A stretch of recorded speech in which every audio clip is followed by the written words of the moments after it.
The understanding of these first three energy centers, security, survival, affection, esteem, power, control, are really so basic that it would be worth taking a little time to try to grasp their implications. Because when we do find out that our lives is unmanageable, the next question is why? And it'd be a help to know specifically what the diagnosis is. If we know the diagnosis, then we have a better chance of applying the medication that is, or we'll go to a doctor who is suitable to apply that medication. And perhaps this is the reason why Jesus says, identifies himself as a physician who has come not to call the virtuous, I think he's speaking with his tongue in his cheek, but sinners to repent. Again, repent means change the false self, the homemade self, with its value system, its programs for happiness, and its over-identifications. Because only then can you open yourself to the values of the gospel and experience the fruits of the Spirit and the Beatitudes and the interior freedom of the children of God. So in Jesus' view, it seems that the first step on the spiritual journey might be put this way. Won't you please grow up? That is to say, to leave behind the motivation of the false self. In Christianity, motivation is everything, in the sense that it's this mixed motivation that hinders our transformation, our movement into grace. And so that's why it explains some of the severe sayings of Jesus. For instance, if your hand scandalizes you, cut it off. Or if your eye scandalizes you, pull it out. Well, this is obviously meant to be a wisdom instruction, not to be taken literally, because it would be immoral to maim yourself. But what he means is, if one of your energy centers, if your desire or craving for security, or control, or approval is as dear to you as hand or foot, cut it off, because you can't go into life, into eternal life, with this misguided chunk of values, drives, with their consequent frustrations and the afflictive emotions that then go off, and their reinforcement of the whole process by just going through it again. In other words, we must not reincarnate into our programs every time we have a frustration, but oppose them head on. And this is the basic focus, it seemed to me, of any practice for daily life, or any practice to bring into our daily activity the fruits of our prayer in the inner room, the private room, with the door closed, in which we're experiencing the presence of the Father and the divine therapy. The divine therapy will bring us step by step to the kind of self-knowledge that's expressed as unmanageable in AA language. But I venture to say, at an ever-increasing level of what that means. In other words, an ever-increasing humility, which is a capacity to accept the truth about ourselves, God, and everybody else. So what Jesus then proposes is to dismantle the programs for happiness. Everyone is entitled and needs some security, some approval, some inner freedom. But the true security is in God's protection. The true love is in the experience of the Father's love. And the true control or freedom is the inner freedom of not being dominated by the emotional programs, and being free to follow God's will, which is the call to manifest his goodness and tenderness in our lives, where we are, to those we love, etc. let me just read to you a few passages here from this interesting book. It's called The Soul of Sponsorship. And it's the friendship between Bill W. and Father Ed Dowling, who was a Jesuit who inspired and who mentored Bill W. at certain points without unduly influencing him, I'm sure, but who gave him a lot to think about. But Bill's experience exactly exemplifies what I'm talking about. Now, this is a man who's already been in AA and experienced some success in the 12 steps, but in 1944 he fell into a depression, which lasted until 1955.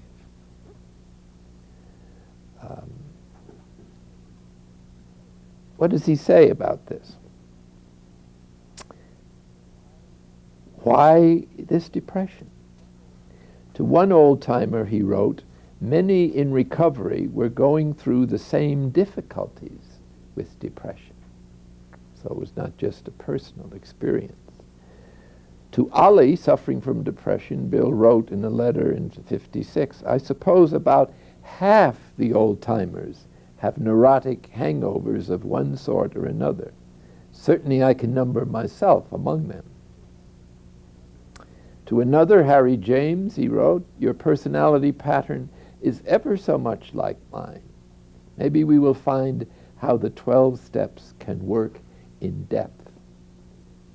Maybe we can find how the 12 steps can work in depth. That suggests to me that they weren't working in depth yet. What would help them work in depth? The 11th step. That's my suggestion anyway. Bill continues in a letter to another guy, "Believe me, I know what you have suffered and share your joy in getting well. Among older AAs, there's a great deal of this nervous breakdown business. I certainly share your view that glandular ill health plays a heavy part in many of them. I also believe that the withdrawal of alcohol is likely to accentuate the neurosis in many of us. Our neurosis may break out in a very aggravated form after a few years of sobriety." So his personal experience, though he's the founder of AA, one of them, is that there's a lot of problems that are not met by AA, at least as it was constituted at that period.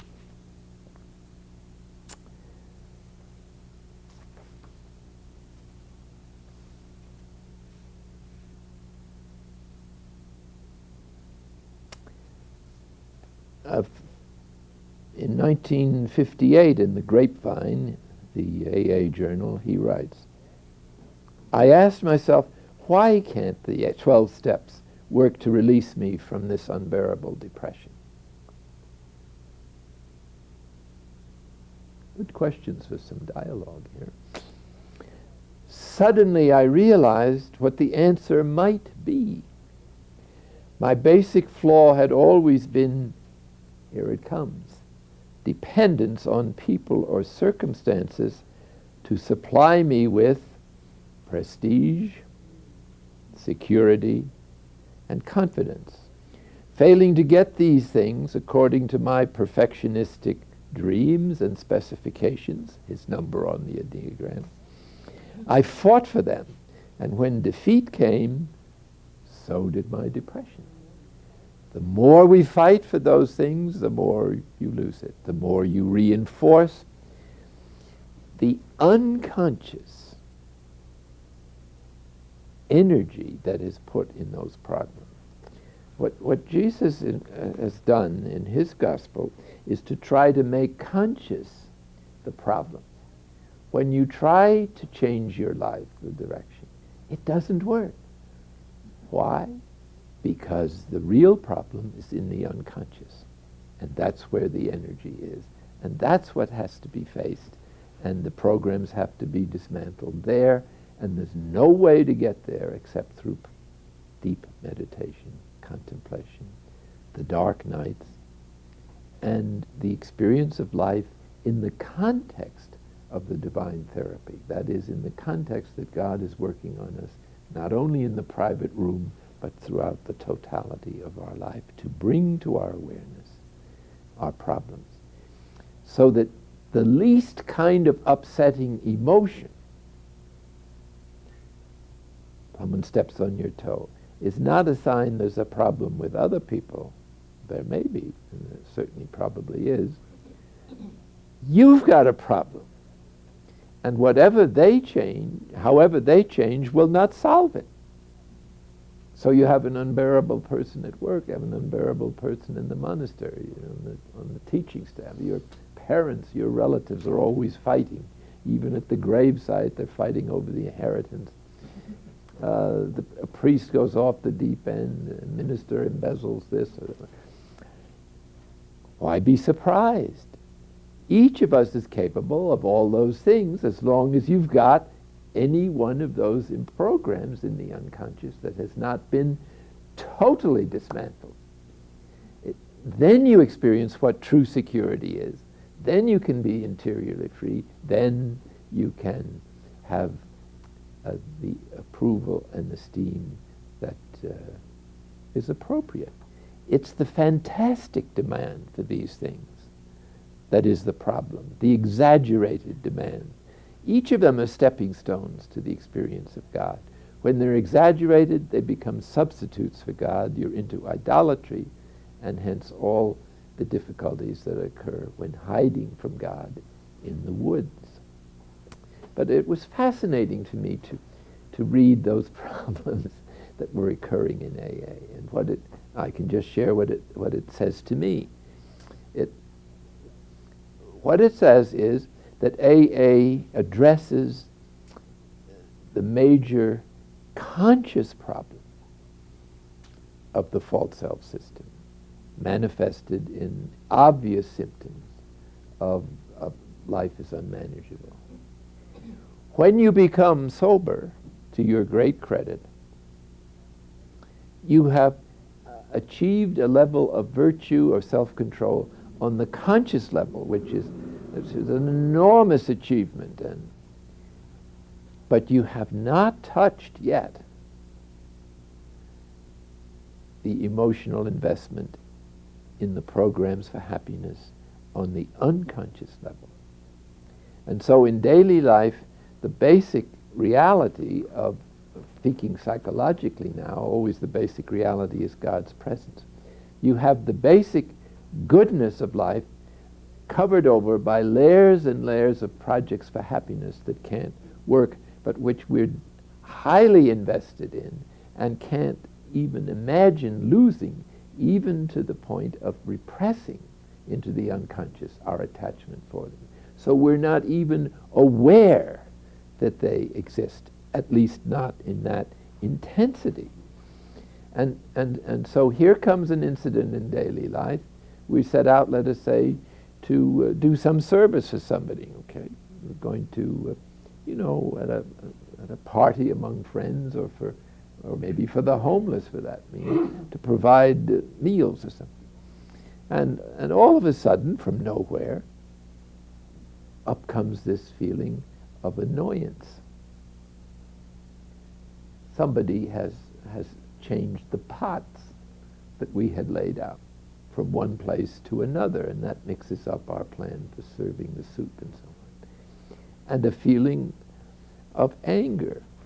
Well, sure enough, who did this? It was someone we didn't like anyway. And so the commentary goes off. Surely they could find somebody else better to serve the soup than this person. I think I'll speak to the head honcho here and see if I can get this person fired. We no longer need your services. So now this person is in a series of false self feelings and commentaries and is gradually working herself into a binge. If one other thing happens that is off center here, she'll probably go into a rage and stamp off and decide never to serve in this kitchen again. It could happen. Could be any incident like that, even in the best of charitable operations.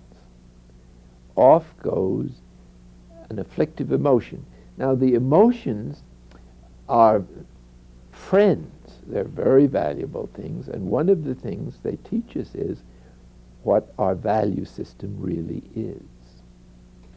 If we're upset, it always means that something we believe has to be a certain way has been either challenged or stepped upon or rejected. And since for us that is something very deeply personal, it doesn't occur to us to ask the question, where is that feeling coming from? What is frustrated? These are the questions that arise with the sensitivity to our true self that is being engaged in centering prayer or any serious process of meditation. If we had a practice which deliberately affirms our letting go and rejecting the program, methodically, step by step, we would begin to change and loosen up the energy, or at least the amount of energy that is supporting those systems. But here is where the divine therapy becomes more profound, and that is that God then sends into our lives certain emotional or spiritual privations that enable us to see how the false self is at work in our religious or spiritual path, or, I venture to say, in our 12-step program. And it's the divine action that heals the unconscious. We can't do it. We don't even know it's there. It's the Spirit that casts this penetrating light that helps us to see that all our efforts for virtue or sobriety are not going to work under our own strength. Hence, we have to turn our life over totally to the higher power. And the more you're aware of your weakness and fragility and the domination and intensity of these unconscious desires and cravings, the more honestly, thoroughly, completely you turn yourself over to the higher power, and God will heal you. He will not heal the false self, because the only cure for it is death. The story of Lazarus in St. John is a parable of Christian awakening. When he got very sick, the sisters sent a note to Jesus saying, "Lazarus, your dear friend is ill." Jesus remained exactly where he was. Imagine what Lazarus thought. Here was Jesus, had heard a lot, he healed a lot of other people. He did not come. And he died, and according to the text, corruption had set in. He arrived 4 days later. The spiritual meaning is God doesn't want to heal the false self. The only cure is its death. Then comes resurrection of the true self. And next we see Lazarus at the banquet in Simon the leper's help, a symbol of the celebration of the divine nuptials in souls that have finally been freed from the straitjacket of the homemade self, from the values that are basically infantile that we still carry with us, whether we know it or not, into adult life and into our decision making. Take a couple of other examples here for the moment. Here's someone who's been brought up in an orphanage. At the deepest level, they want love. They want affection. They want parental affection. So they hear about a community that's family-like religious life. So they think this will be the solution. So they enter into religious life with perhaps a real vocation, but with the hidden motive of finding there the family they never had. Religious life isn't that kind of family. No one is going to take you on their lap and pat you and so on and change your diapers. it's unreal. And so they have, so they either leave or they cause the community no end of trouble if they stay, because they never will find what they're looking for. Unless they're on the spiritual journey and are enlightened to see what their dynamics of their unconscious really are. Many marriages, people enter them hoping to find the mother they never had, or to continue the mother they always had, or to find, in the case of a daughter, of women, the father who never was what he should have been. This marriage isn't going to work. As soon as the spouse finds out you married them because you wanted a daddy, well, that's not what marriage is all about. So these are just examples of how serious this is. It's more serious in leadership roles. You've seen these dictators. This is the power center gone wild. They translate that into serving the people or in some great ideal national socialism. But in actual fact, these are the most desperately sick people they are, and they do incredible damage on others. Spiritual teachers, spiritual directors who haven't been through the night of sense, which brings the false self to an end, will squabble over their candidates. You may yourself have experienced a little footwork in regard to who's sponsor. You felt maybe hurt if your Spencer when you were sponsoring chooses someone else. Well, what was the matter with me? That's the first thought. At least for some people, maybe not in this venerable community gathering, but I've certainly seen it happen in religious life. Or some people get into a religious organization and they did wonders when they were climbing the corporate ladder. And they've given all that up. They never want to see another advertisement. But what they haven't given up is the false self itself. So the false self is extremely subtle. You can change your clothes, your hairdo, your address, your name, everything, as long as you don't try to change it. And so the guy who is climbing the corporate ladder, unless he goes through the purification process of the inner room with its accompanying dark nights, is going to start climbing the ecclesiastical ladder. And soon you're asking, what's the matter with me? I was so successful outside. I should be abbot here, or bishop, or archbishop, or the pope for that matter. So the false self has no boundaries. And so all the programs are unlimited. That's why they're unreal and cannot possibly work. You must know people who are under the influence of the control center. They may not know it. They want to control everything, even what you eat at a restaurant, everything that you have to pack in order to go onto a trip. They have to take care of all the accounts. They have to be the final word about everything that happens.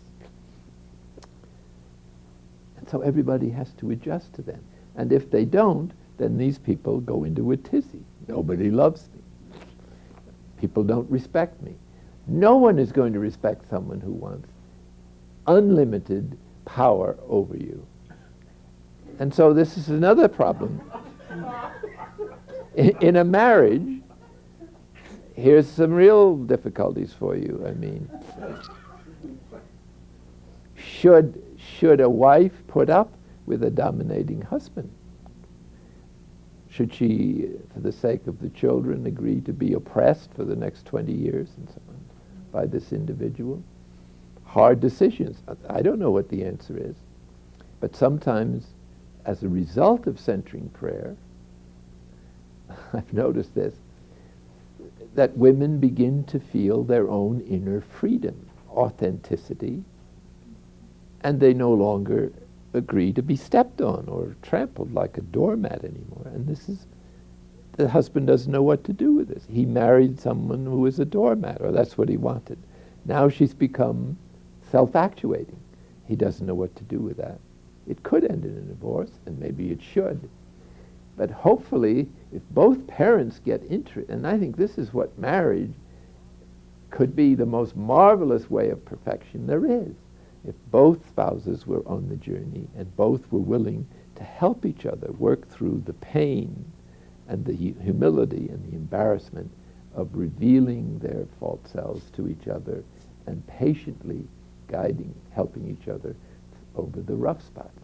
To me, it's a great way of perfection, not to mention what this would do for the children. The only way you can ever teach the spiritual journey to a child, I think, is if the parents really love each other and prove it. Then the emotions of the child are going to be substantially healthy. If the parents are always fighting at odds, if the emotional projections are tension, aggravation, the child picks this up on the emotional level, feels insecure. They have to find processes to feel secure. They're out on the street finding a peer group, somebody who understands them, and all the rest of the unfortunate things that can happen to young children as they enter into adult life can happen. Take the sexual energy, just as valuable as the anger of energy. The anger of energy is supposed to enable us to pursue the difficult good, and nothing is more difficult than the spiritual journey when you have the false self to deal with.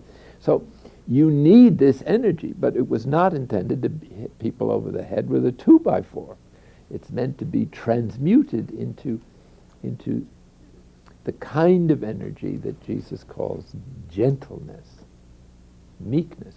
Meekness as a fruit of the Spirit is no energy for outbursts of anger or revenge. It just is dissipated by the experience of God's goodness. So the sexual energy is that power that enables us to relate to others, to have a certain warmth in relationships. But it has to be integrated into the whole personality. And for some people, it becomes a tool to express power or the need for security. So some people go from one liaison to another, hoping to be affirmed, because inside they're not a person and they're not an entity, and this is the only way they think they can get one. It will not happen that way.